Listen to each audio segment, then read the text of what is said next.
Hey guys, welcome back to the channel. My name's Lee. This is Reefer Explained. Today we're going to be doing kind of a product quick review and just talking about the tank, where it's at, what's going on with it, any tips and tricks. Anyone can pitch in, give me a comment on what they think if they've had this issue.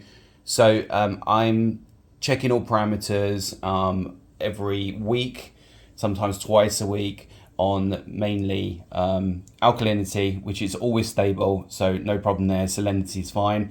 Main ones I'm worried about was nitrate, seeing as I've got coral, and phosphate. Now, I'm not worried about them being high because they're not. Nitrate is reading with a Hannah checker at 5 ppm steady. If I dose a little bit or lax on water change, it goes up to around 6, but that's really low in my opinion, and I think the corals are doing quite well at that range at 5 parts per million. That's what I've heard online, and this is what I've been reading.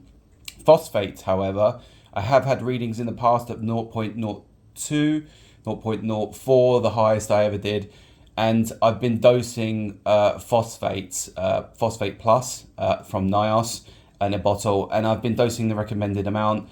I have stepped it up recently because I'm not seeing a figure anymore. Now, the only thing I can think of is that the phosphates are being consumed quicker by the corals or the algae that is growing on some of this rock. You can see it's kind of fuzzy green, but it's not out of control. And I am doing weekly water changes to every 2 weeks. Usually it's every 2 weeks, but recently I've had to do a couple of water changes within the last week, just simply because either me dosing too much phosphate or manganese, which is supposed to help corals, especially gonoporas, alvipores, with kind of that element that they require. Now, obviously, I'm not testing for manganese, and I am only dosing what's recommended on the bottle. However, I don't know if it's those two things together or something else, but some of my corals, they are perishing. This one is not so bad at the minute, but they peeled off from the skeleton and just died instantly. So I'm not sure what's going on. So I did a water change to combat that, and then I've done another water change 2 days later to make sure that the rest don't perish and die. So any suggestions on this, let me know what you think it is. The corals themselves, they look a bit flat, like there's no flow in the tank, but that's not correct. There is flow in here. Nothing is changed on the flow. So I'm thinking it's either an overdose of something.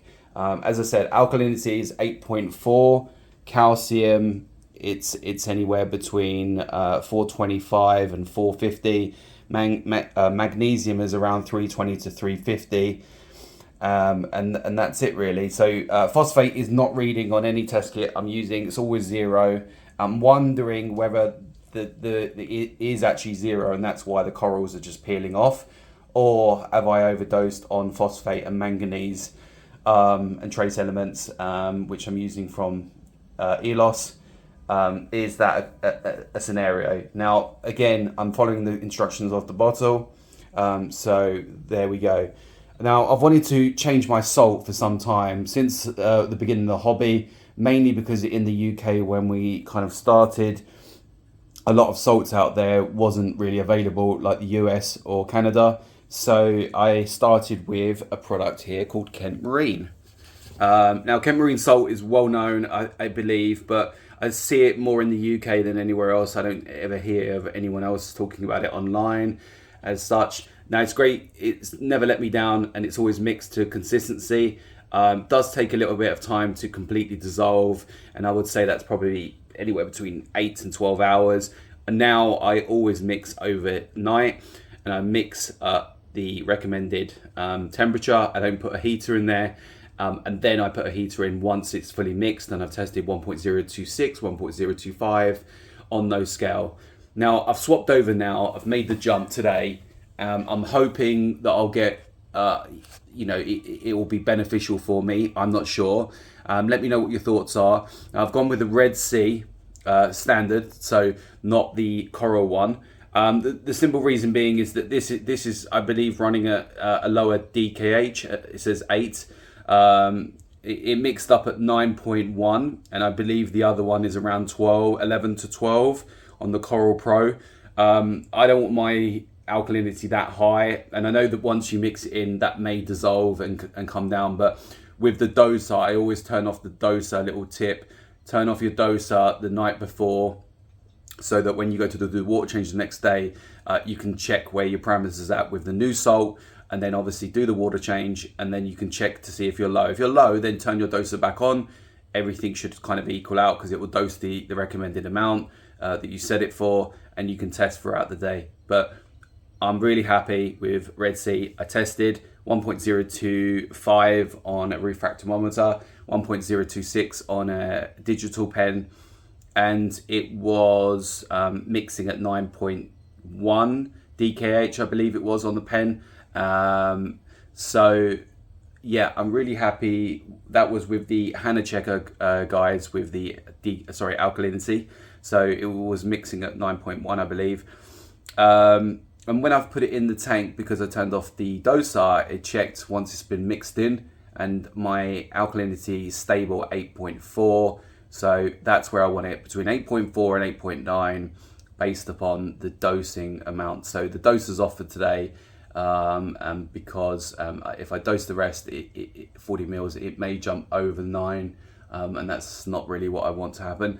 So happy with this product. The only weird thing was with the container is, obviously you're paying I believe 72 pounds or something like this, and this is around the same, but this you get, let me just double check, 26.3 kilograms, and I believe that this one is 22. So you're getting less for your money than you are for this. The bucket on this is robust, and never much been cracked or anything. The lid is a nightmare to get off. You have to break the seals, and then you have to ping it. You have to pull it off at each side to get that off. Now, what I liked about the Red Sea bucket was it's a twist top, and you can get in there, and they pack the salt in a bag, and then they zip tie that as well to keep it airtight. So I really like that. But the bucket, even though it was shipped in a box with packing and everything else, the box was very fragile and it split.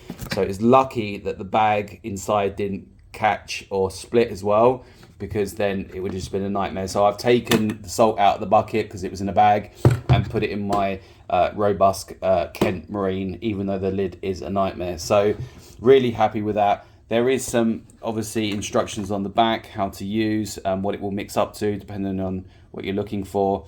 But yeah, I'm really happy, and since mixing up overnight, I think it's been running for around 10 hours without the heater. It is crystal clear, and I will check the mixing bin today and ongoing to see if there's any negative effect in the bin, as in kind of, I don't know, like black spores or anything like mold. Sometimes you hear of stories of people's salt when it's being mixed, it can be very dirty. I don't think that's going to be the case with this. Everything I'm running on the tank pretty much is Red Sea, and the tank is Red Sea. It's not a sponsored video. It is just more of an opinion on my fact that I'm loving Red Sea's new development of gear. They have brought a new protein skimmer out as well. I wasn't a fan of the old one, and I'm still sticking at the moment with the max spec jump, only because it's performing day after day. When this one breaks, maybe I'll jump up to the Red Sea one.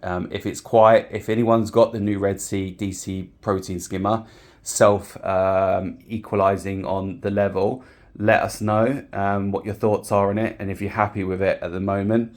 Let me know in the comments about the coral, what you think I should do.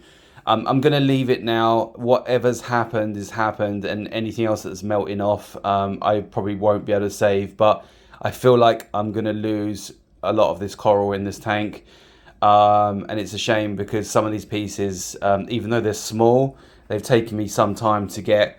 If this happens, I might just get a few more gonnies and then just cover the rock in Zoas. This was like 3 or 4 pins, like on this plug.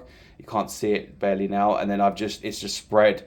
Underneath this is like a plate, and then I've put another piece of rock, and it's going crazy. And I think they look amazing. It just means there's no kind of like flow when you're looking at the tank, but I think color wise might be a great option for me. Torches and hammers I've tried before, and they've always got some sort of infection or something along the lines, and I'm just not geared up for SPS. So and softies really don't do it. I do have one at the back there that's like I bought online. It was a kind of a mistake, but here we're at. So anyone with any suggestions on the coral situation or the Red Sea coral mix, not the Pro, let me know in your comments what you think about it. Give me a thumbs up if you like the channel, want to subscribe. If you want to see something else, you want to see a different part of the tank, or you want me to go over something that I haven't already done, let me know in the comments. Thank you for watching. Goodbye.